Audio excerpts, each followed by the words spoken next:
Olá, a paz do Senhor, que bênção! Já estamos na lição de número 4. Sou grata a Deus por tudo que Ele tem feito, pelo privilégio de estar aqui servindo no reino de Deus e ajudando alguns professores com subsídios para as nossas EBDs, para que elas continuem crescendo e os nossos irmãos cheguem ao conhecimento da verdade. É o que nós precisamos. Esse trimestre nós estamos estudando sobre a defesa da fé. E tudo que foi escrito é para o nosso bem, para que possamos ser apologetas desta geração. Para você que está aqui pela primeira vez, sejam todos muito bem-vindos. Sou Jane Martins, professora. E para você que está aqui semanalmente, meu muito obrigada. Que Deus continue te abençoando. Não deixe de comentar em meus vídeos, porque isso ajuda o YouTube a sugerir o meu canal para outras pessoas. Se tem sido bênção em sua vida, compartilhe em suas redes sociais. Não deixe de curtir a minha aula. Se você deixou de receber as minhas aulas semanalmente, vai lá no sininho das notificações, desative, conta 10 segundinhos, depois ative novamente e você vai continuar recebendo as minhas aulas semanalmente. Gente, me conta aqui. É muita história para nós aprendermos. Então, não perca tempo. Comece estudando a sua aula já no início da semana, para que você possa dominar o assunto e, dentro do seu tempo hábil, transmitir a lição para a sua EBD. Hoje, na lição de número 4, nós vamos falar sobre Deus é triuno. Os textos que foram tomados por base para estudarmos esta aula está em Mateus capítulo 3, versículo 15 ao 17, também Mateus 28, do 19 ao 20. Eu tenho que confessar uma coisa para vocês. Lá no início da minha fé, quando eu me converti, eu tive muita dificuldade. Foi o Espírito Santo que me ajudou a entender essa doutrina tão maravilhosa, esse ensinamento tão maravilhoso da palavra de Deus, sobre que Deus, ele é triuno. Então eu tinha dificuldade, não entendia sobre Deus Pai, Deus Filho, Deus Espírito Santo. E quando eu ia fazer minhas orações, eu ficava com medo de causar ciúmes, ou em Deus, ou então em Jesus, ou então no Espírito Santo. E aí eu fazia minhas orações em nome dos três, porque eu tinha medo de ferir a santidade de algum deles. E, imagina, né, novo convertido. Mas graças a Deus, estudando, me apaixonei pela EBD e fui aprendendo da palavra de Deus. E eu estou aqui ajudando os irmãos também a entender esse mistério glorioso. Vamos falar sobre razão, vamos entender sobre as heresias, sobre os textos que confirmam esta doutrina de que Jesus, sim, ele tem a mesma essência do Pai, a mesma essência do Espírito Santo. Quando as heresias, elas vêm de fora para atacar a igreja, é muito mais fácil nós defendermos com unhas e dentes a palavra de Deus. Mas quando as heresias fluem de dentro, né, emanam de dentro das nossas igrejas, o embate fica um pouco mais difícil. E a semente desses heresiarcas do passado, elas chegaram até os nossos dias. Então, a semente foi plantada. A palavra de Deus, ela é uma semente. E assim como as heresias também é uma semente. E ela foi semeada e, infelizmente, chegou aos nossos dias. Mas hoje, nós vamos aprender a combater esta heresia sobre a Trindade. É claro que você já sabe que a palavra Trindade não se encontra nas Escrituras Sagradas. Mas a Trindade está desde Gênesis 1:1 até o livro de Apocalipse. Fica comigo até o final desta aula e juntos vamos aprender bastante sobre isso. As heresias, elas foram sendo introduzidas pouco a pouco. Você pode observar que nós estamos tratando da igreja do século I até o século IV. Ela foi muito atacada com as heresias.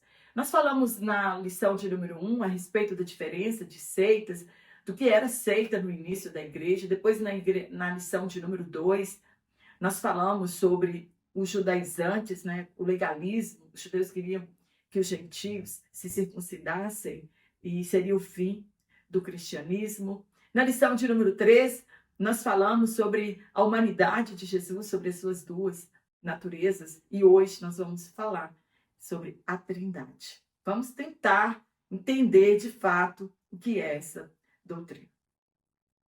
E essas heresias, elas não foram introduzidas na igreja por indoutos, mas eram mestres, teólogos, doutores.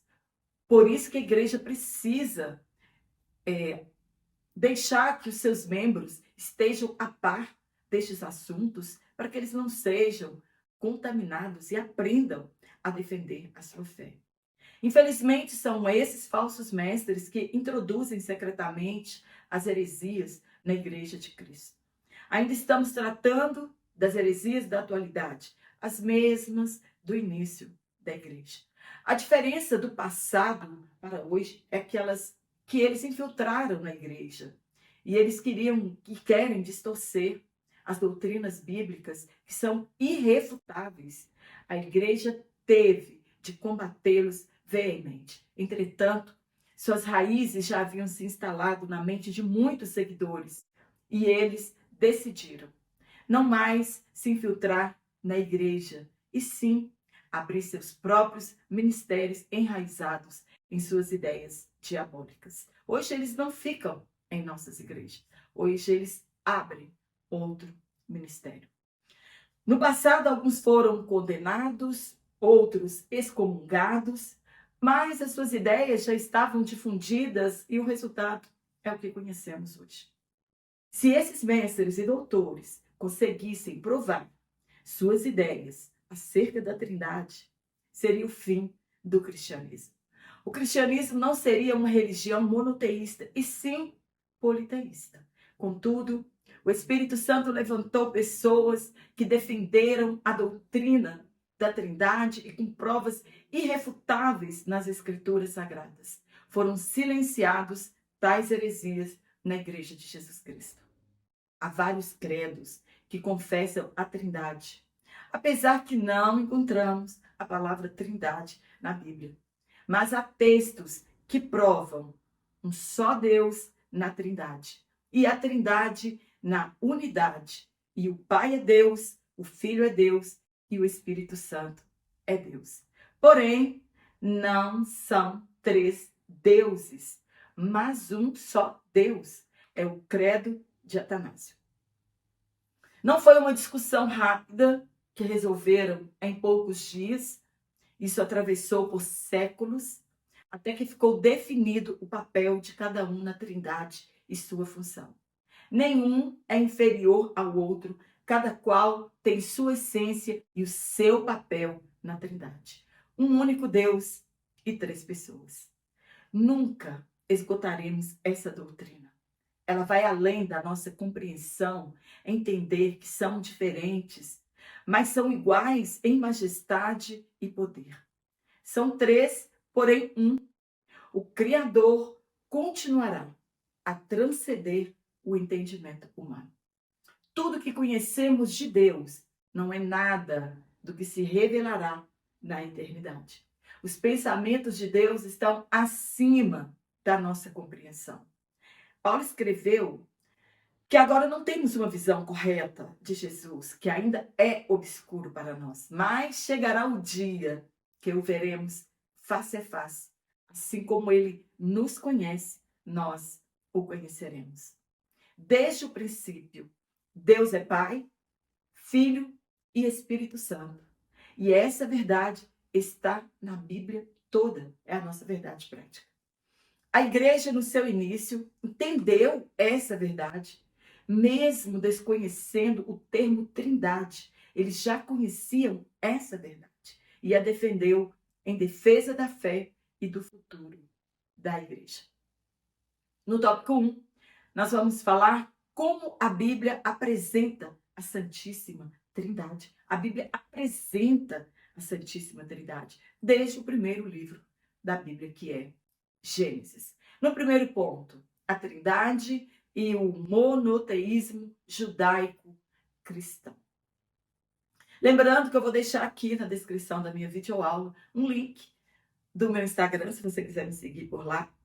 também o link da Hotmart, que você adquire esse PDF, exatamente como eu leciono aqui, sem burocracia, e também o link do meu WhatsApp. Você fala diretamente comigo, será uma satisfação ter você lá também no meu WhatsApp. Você adquire o PDF e também pode ser um assinante trimestral. Durante todo o trimestre, você receberá as 13 lições em PDF.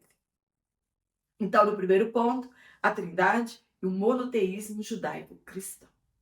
Não é difícil perceber a divisão em 3 ministérios divinos. Entretanto, em cada divisão, se assim podemos chamar, uma pessoa da Trindade está em evidência.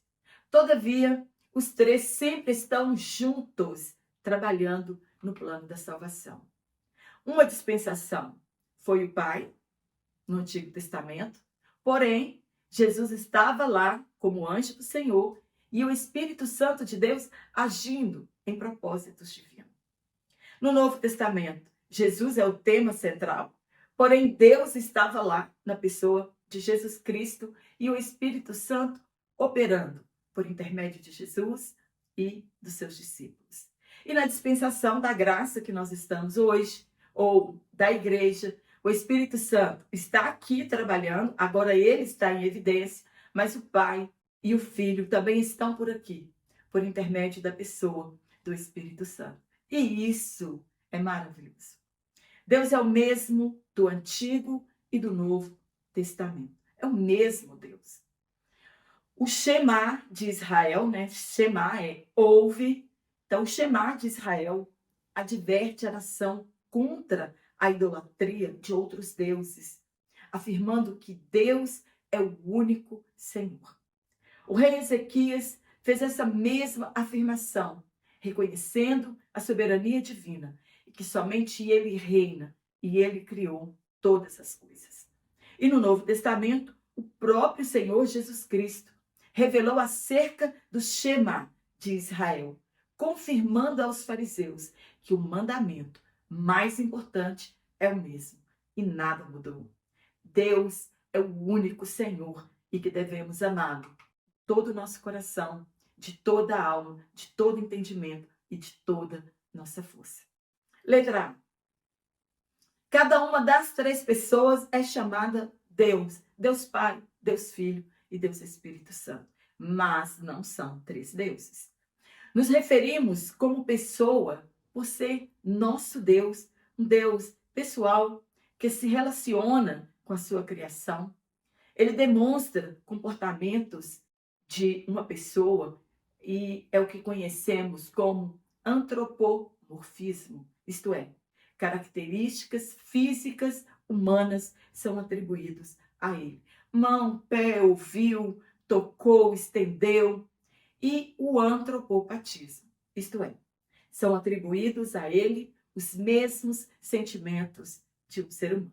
Se arrependeu, falou, sentiu, e nós já estudamos isso na lição passada. A mesma Bíblia que afirma haver um só Deus, fala que o Pai é Deus, que o Filho é Deus e que o Espírito Santo é Deus. E isso se aplica a cada um individualmente, sem serem 3 deuses. Toda língua deve confessar que Jesus Cristo é o Senhor para a glória de Deus Pai. Entre aspas, pois em Cristo habita corporalmente toda a plenitude da divindade. Paulo escreveu aos Colossenses. Quando no ocorrido com Ananias e Safira, olha bem o que Pedro disse. Ele afirmou: Ananias, você não mentiu aos homens, mas mentiu para o Espírito Santo. E ele é Deus. Na letra B, cada uma das 3 pessoas é Senhor. Falamos, todas as 3 são Deus. Agora, na letra B, cada uma dessas 3 pessoas é Senhor. O que fica claro é que o Pai, o Filho e o Espírito Santo existem eternamente como 3 pessoas distintas. Mas a Escritura revela a unidade dos 3 membros da deidade. Não podemos confundir unidade com unicismo, que vamos falar um pouquinho mais à frente. Existe uma relação tênue entre a unidade e a trindade.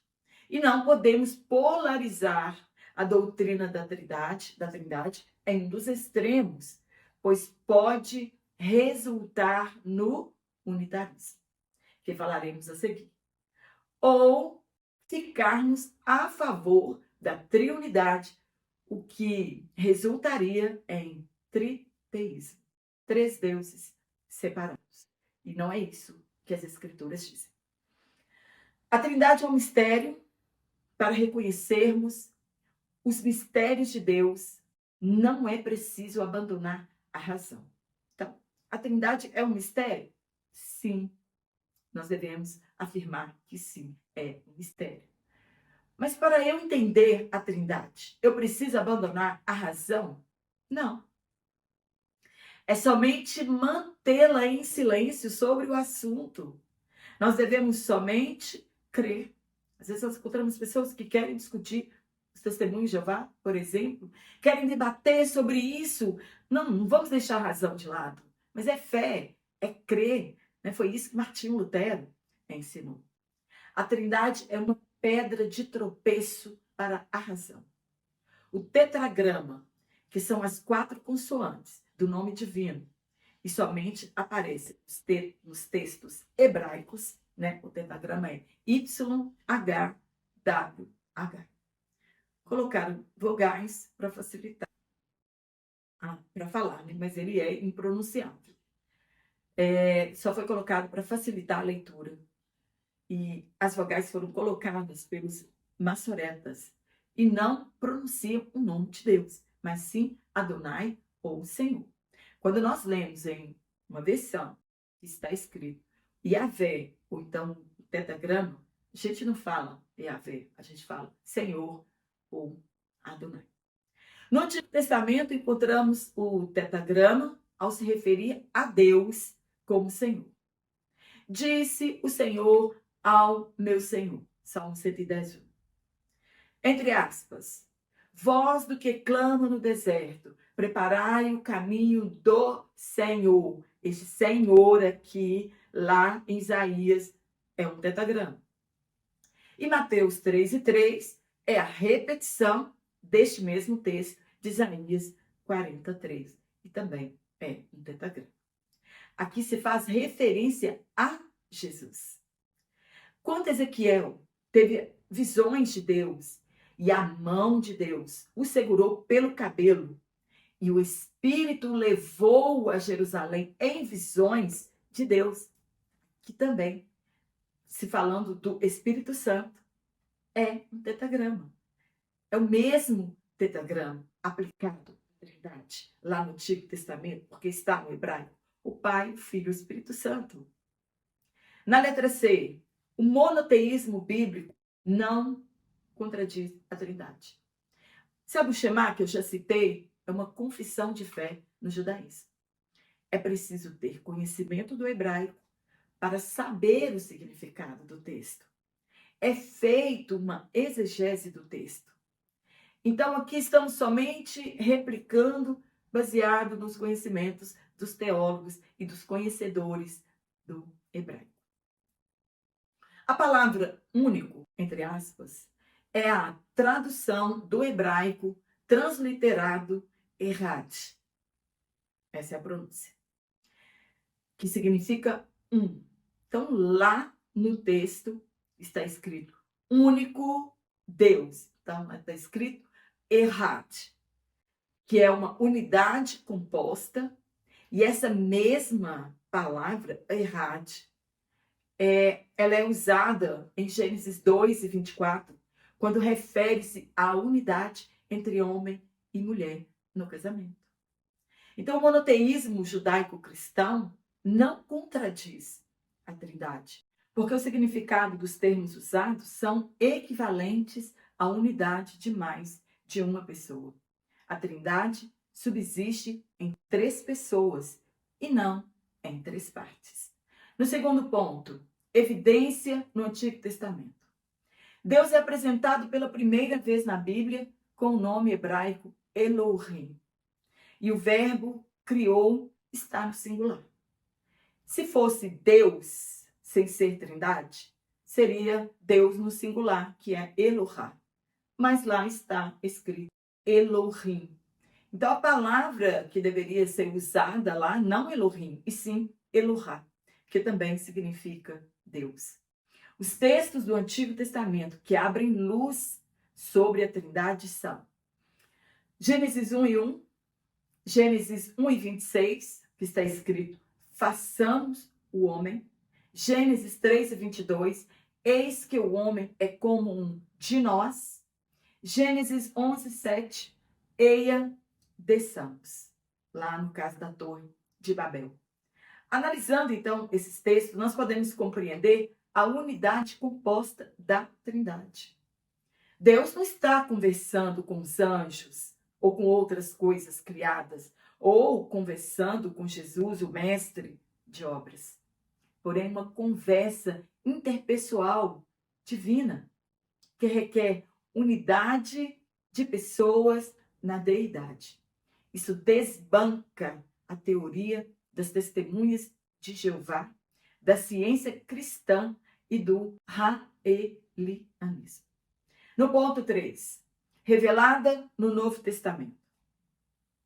A trindade que nós pregamos é um só Deus que subsiste eternamente em três pessoas distintas. Letra A trindade em si mesma. São diversos textos que saltam aos nossos olhos, revelando a Trindade, e todos os textos são maravilhosos. Mas tem um que chama atenção, e fiquei maravilhada com o que aprendi a respeito dele.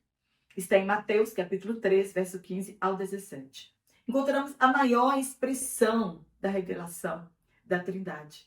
Jesus Cristo sendo batizado no Jordão, o céu se abrindo para Deus manifestar a sua presença e o Espírito Santo em forma corpórea de uma pomba descendo sobre Jesus. E o que tem de maravilhoso nesse versículo? Jesus é o Filho de Deus e Criador de todas as coisas. E o Jordão, por ser criado, deveria ter aberto para receber o Rei da Glória, nem que por um momento. E depois se fechado para o ato oficial, que era o batismo de Jesus. Moisés abriu o Mar Vermelho, Elias e Eliseu abriram o Rio Jordão. Porém, onde Jesus está, há manifestação sobrenatural. Foi o céu que se abriu na presença de Jesus.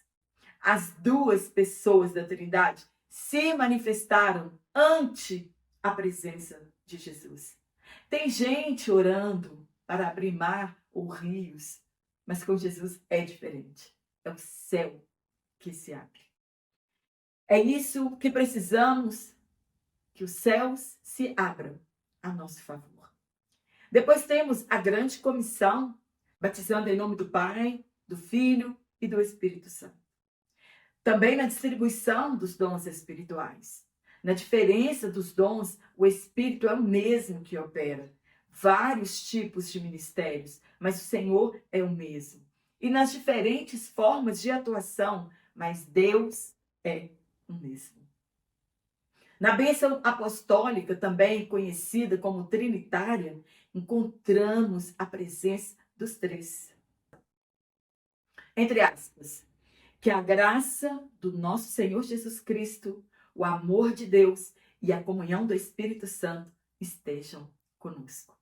Há um só Senhor, um só Deus e um só Espírito. Foi o que Paulo escreveu aos Efésios. Pedro escreveu que fomos eleitos com pré-conhecimento de Deus, santificados pelo Espírito Santo, para obediência a Jesus Cristo. Olha a Trindade. E existem outros textos que completam esta lista. Nós temos Filipenses 3:3 e João 14:26, que está escrito assim, entre aspas. Mas o Conselheiro, o Espírito Santo, que o Pai enviará em meu nome, que o Pai enviará em meu nome, ensinará a vocês todas as coisas e fará vocês lembrarem tudo o que eu disse. O Pai, o Filho e o Espírito Santo. Letra B. A Trindade dos Credos. Os 4 primeiros séculos da Igreja eram dominados por um único tema: o conceito cristológico de Logos. Devemos agradecer a vários homens que lutaram com fervor contra as heresias do seu tempo, dentre eles Irineu, que era bispo de Leão, na Gália, que também foi discípulo de Policarpo e que, por sua vez, era discípulo de João. Seu compromisso com o monoteísmo protegeu a igreja contra o perigo do politeísmo. E ele declarou a unicidade de Deus, que é o Criador de todas as coisas. Caso contrário, seria o fim do cristianismo. Então, ele declarou a unidade dos três. Orígenes, Tertuliano também fizeram grandes contribuições para o desenvolvimento da ortodoxia trinitariana. Ele foi a primeira pessoa a empregar, Tertuliano, foi a primeira pessoa a empregar o termo trindade. Não está dizendo que ele inventou o termo, mas ele foi a primeira pessoa a empregar esse termo. Imagina, estabelecer a divindade verdadeira e completa de Jesus sem estabelecer 2 deuses. Somente o Espírito Santo pode fazer isso na vida desses grandes homens. Existem vários credos, mas alguns foram decisivos quanto à Trindade. O credo de Nicéia, o credo, que é o credo niceno, e o credo de Atanásio. Alguns trechos do credo de Atanásio. Não são 3 todo-poderosos, mas um só todo-poderoso. Assim, o Pai é Deus, o Filho é Deus e o Espírito Santo é Deus. Há um só Pai, um só Filho e um só Espírito. E nessa trindade, nenhum é antes ou depois do outro, nem superior ou inferior ao outro. Aquele que quiser ser salvo deve pensar assim sobre a Trindade. É o credo de Atanásio. No segundo tópico, nós vamos falar sobre as heresias contra a doutrina da Trindade. São 2 as principais heresias contra a Trindade: o unicismo e o unitarismo. São rejeitadas pelos principais ramos do cristianismo. Nessa lição, o comentarista irá tratar apenas do unicismo e nas demais iremos transcorrer sobre o unitarismo. Muitas outras também fracassaram a respeito da Trindade. Todos são ramificações uma das outras: o monarquianismo e o arianismo. Primeiro ponto, o unicismo. A origem desse movimento foi no século III e conhecido como monarquismo, modalismo, patripacianismo e sabelianismo. Os principais heresiarcas foram Noeto, Praxeas e Sabélio. Eles não negam a deidade absoluta do Filho e nem a do Espírito Santo. Eles negam a Trindade. Ensinam que o Pai, o Filho e o Espírito Santo não são 3 pessoas, e sim uma única pessoa. A Bíblia ensina o monoteísmo, ou seja, a existência de um único Deus eternamente subsistente em 3 pessoas distintas. Os unicistas também discordam da fórmula trinitária no batismo, e o que é certo para eles é somente em nome de Jesus. Os textos usados por eles são inconsistentes. Foi um certo Praxeas que introduziu em Roma a heresia do monarquianismo ou do patripacianismo. Ele ensinou a existência de um só monarca, que é Deus. E eles negam a divindade de Jesus e do Espírito Santo. No entanto, para preservarem a doutrina da salvação, chegaram à conclusão que o Pai foi crucificado pelos pecados do mundo. Tertuliano fez um tratado, entre aspas, que se chama Contra Praxeas. Sabério introduziu e era adepto e defensor do monarquianismo modalístico no século III. Ele argumentou que a natureza do filho era apenas semelhante à do pai. Não era, portanto, idêntica ao do pai. Foi condenado como herege em 268 no Concílio de Antioquia. No ponto 2, a verdade bíblica. Se alguém dizer que chegou à conclusão unicista somente pela leitura da Bíblia, é mentira. Pois em toda a escritura do Novo Testamento encontramos Jesus fazendo a diferença entre as três pessoas da Trindade. No batismo de Jesus, podemos ver a diferença entre as três pessoas, mesmo afirmando ser ele e o Pai uma só pessoa. Quando afirmou em João 13,16 que o Pai enviou Jesus ao mundo para a salvação, ele fez diferença entre as duas pessoas. Jesus se submeteu à obediência do Pai no Getsêmani. Nos seus últimos momentos de vida, ele também entregou o seu espírito nas mãos de Deus. Todos estes textos aqui é Jesus mesmo fazendo diferença entre ele e o Pai. Na oração sacerdotal, Jesus chama o Pai, a Deus, de Pai justo, ou aquele que tu me destes. Pode ser Jesus o próprio Pai. Não faz sentido o tratamento de Jesus falando com Deus, o Pai, a outra pessoa da Trindade. Como Jesus ia fazer isso falando dele mesmo e chamando ele mesmo de outra pessoa? Não tem como. Os pentecostais unicistas declaram ser Jesus e o Pai uma só pessoa. Veja bem, eles são pentecostais. A unidade do Pai, do Filho, é a união essencial e não a identidade absoluta. Em outubro de 1916, foi um marco para o cristianismo, em que o Concílio Geral das Assembleias de Deus foi convocado em St. Louis com o propósito de proteger a ortodoxia trinitariana. No último tópico, nós vamos falar sobre unicismo, uma heresia antiga na atualidade. Tudo começou lá e a semente veio germinando através dos séculos. No primeiro ponto, o problema. Qual era o problema? Muitas igrejas na atualidade seguem essa mesma linha do unicismo e são igrejas pentecostais, como no passado. Algumas delas. Não vou citar todas, senão nós vamos tomar muito tempo da nossa aula e nós vamos ver isso ao longo do trimestre.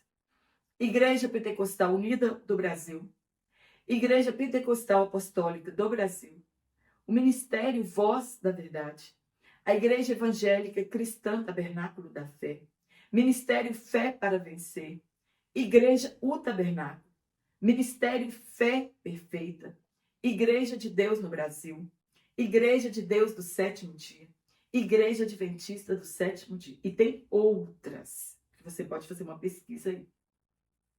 Todas essas aqui que eu acabei de citar, consideram Jesus como sendo tanto o Pai quanto o Espírito Santo.